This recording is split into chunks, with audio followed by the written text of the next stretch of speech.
Estamos iniciando mais um programa Mercado Aberto pelo Canal X na Via Cabo TV. E hoje eu entrevisto Jorge Seife, ele empresário da pesca de Itajaí e que tem um trabalho importante nesse contexto porque ele é um grande conhecedor e pode falar com certeza sobre essa cadeia que está envolvida aí em termos gerais com o pescador, com o consumo, com a indústria e com a captura, evidentemente, né? Os nossos mares estão aí dando muito peixe ou não, Jorge? Obrigado por você ter aceito o convite, falar um pouquinho da nossa pesca. É um prazer imenso sempre estar com você. Esse programa tão importante aí. E é uma oportunidade que nós temos de falar um pouquinho sobre o setor pesqueiro. Afinal de contas, Itajaí é a capital nacional da pesca. Então, realmente, nós temos que falar de pesca. Então, eu comecei falando assim, o mar está para peixe ou não?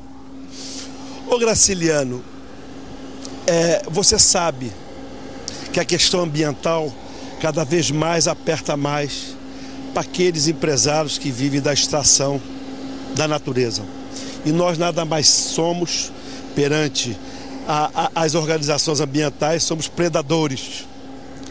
E você sabe que no passado, a gente não sabe de quem foi a culpa, mas deram excessos de licenças, povoaram bastante nosso litoral brasileiro. Então, realmente hoje, nós sofremos com esse excesso de embarcações no litoral brasileiro. Só para você ter uma ideia, Graciliano, nós temos aproximadamente 30 mil barcos no litoral brasileiro. É muitas embarcações. Eu te diria que toda a Europa não tem esse número de embarcações. Aqui, nosso vizinho Uruguai, apesar que eu estou falando de um país pequeno, mas tem pouco mais de 60 embarcações. A França tem pouco mais de 60 embarcações. Então, realmente, com esse excesso de embarcações, automaticamente a natureza pede socorro. O que é a pesca? É um desafio entre o homem e a natureza. O homem não pode estar na frente da natureza. A partir do momento que o homem vencer a natureza, chegou-se ao fim. Então a natureza ela tem que estar na frente. E para que isso aconteça, como nos países de tradição pesqueira, quando o governo entendeu que existia um excesso de embarcações, o governo indenizou o setor. Indenizou o setor, realmente recuou no número de licenças existentes, as embarcações afundaram, fizeram parcéis artificiais, de repente, para criar criadores de pescados.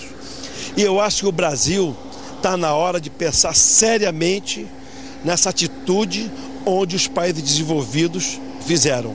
Ou seja, existe hoje um programa do Profrota que incentiva a construção de embarcações. Eu sou radicalmente contra. Porque volto a te falar, existe um excesso de embarcações hoje no litoral brasileiro. Existe 1,5 bilhão de dinheiro sendo oferecido para o Profrota para a construção de novas embarcações. Já que você é radicalmente contra, aonde, por exemplo, poderia estar sendo investido esse capital? Em que você acha que esse capital poderia servir como fomento da área?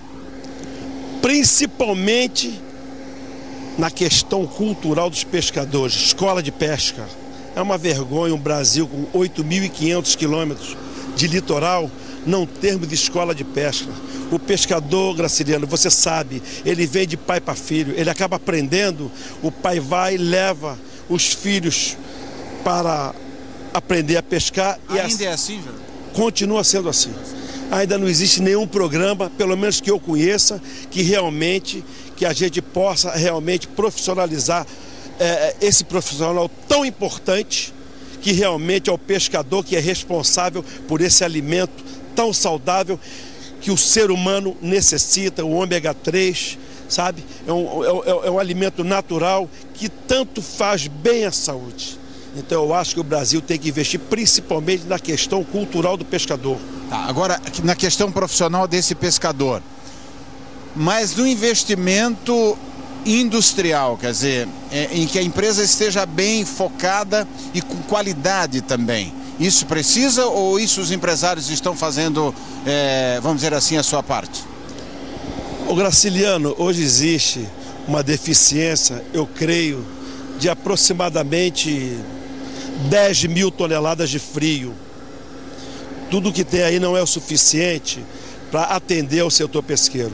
Quando se dá um produto em excesso, o setor produtivo é penalizado pela falta de estrutura e acaba desvalorizando o preço do produto. Isso é o que acontece então hoje? É o que acontece. Isso é uma vergonha, sabe? Onde nos países desenvolvidos o governo garante o preço da mercadoria. Você vai pescar sardinha, você sabe quanto você vai receber pela sardinha, pelo camarão e pelo salmão, pelo bacalhau. O pescador vai ao mar sabendo que vai receber. Nós vamos ao mar com o preço de R$1 e quando voltamos o preço já está 50 centavos. Isso tudo por falta de estrutura do setor pesqueiro na parte que envolve a parte de congelamento de indústrias. Mas esse teria, por exemplo, que ter um órgão regulador do governo ou não?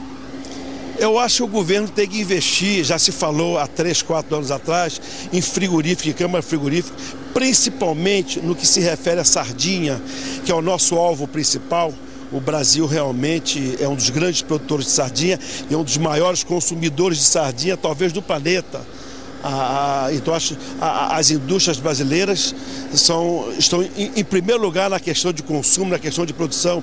Então, eu acho que deveria olhar para que o armador, já que existe hoje um excesso de traineiras, hoje existe quase 400 traineiras no litoral brasileiro.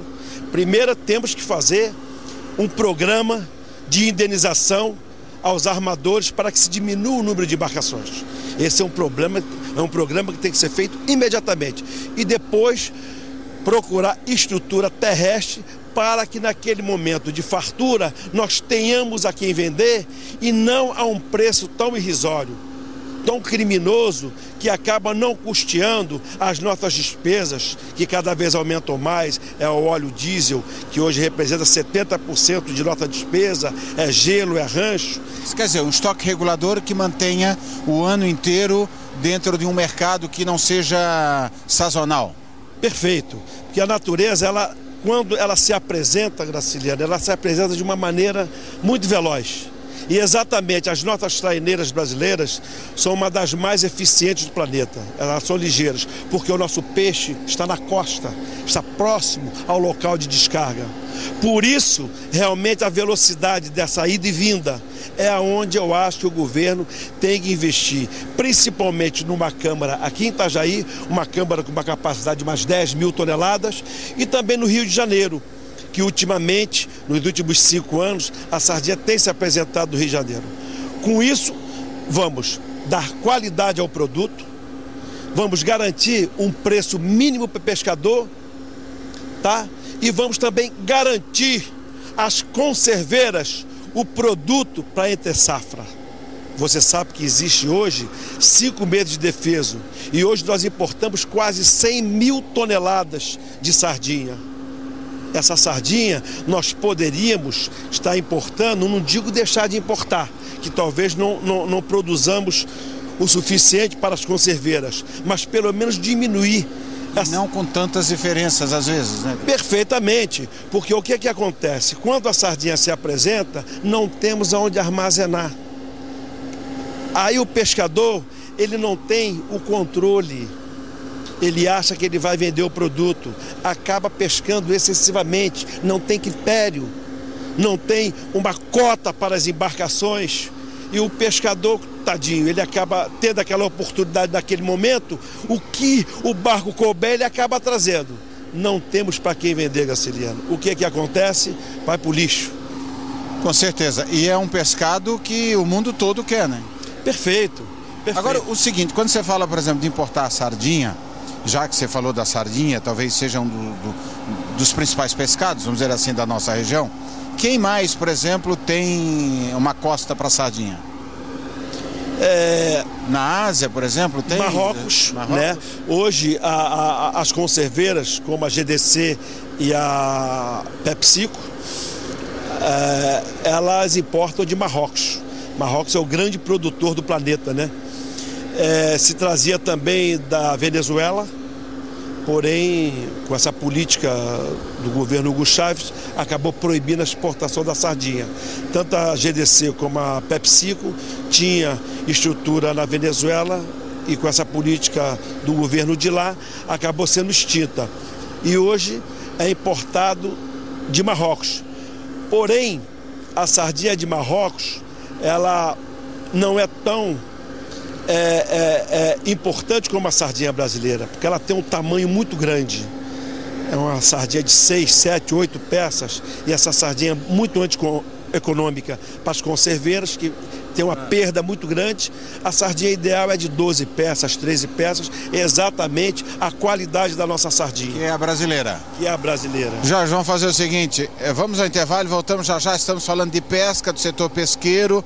Jorge Seif, que é empresário, está aqui localizado às margens do rio Itajaiaçu, na Barra do Rio, uma empresa fenomenal, um cuidado que ele tem, porque não é só a captura, né, que o Jorge tem, mas muitas outras coisas também, com certeza, que nós vamos falar daqui a pouco.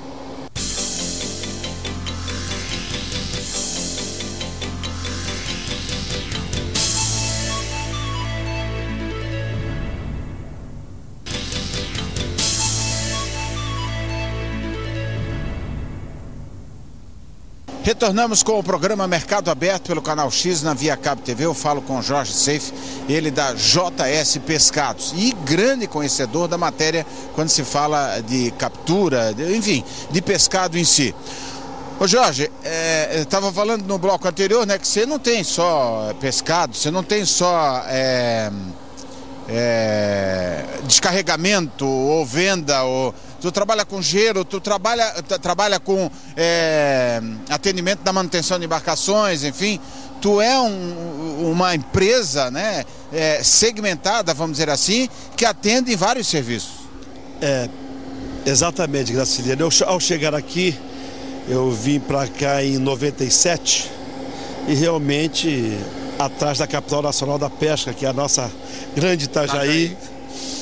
E chegando aqui eu acabei tendo uma certa decepção, que realmente eu percebi que quando dava um pouquinho de peixe a mais, faltava gelo, faltava local para o desembarque dos produtos. Foi realmente quando eu vi esse nicho de mercado e criei a JS Pescados. Aí hoje realmente nós temos 500 toneladas de produção mês, e temos também o abastecimento de óleo diesel, e temos descarga. Então realmente eu, vendo essa oportunidade, criei a JS para atender não só a mim, como a todo o setor pesqueiro. E hoje a JS, eu acredito que aqui em Itajaí ela deva atender de 20% a 30% da demanda aqui da nossa região. Beleza, mas tu também tem uma infraestrutura, por exemplo, de manutenção ou não aqui? Também. Infelizmente, Graciliano, ou felizmente, nós temos que ter, sabe, o serviço completo. Que uma embarcação, porque a minha profissão principal é o armador de pesca, eu tenho 10 embarcações e realmente necessita de manutenção, principalmente que compete a montagem, a carpintaria, e a gente entende que para que possamos ter as coisas imediatas, a gente teve que criar a nossa própria manutenção. Agora, não é só abastecimento de gelo,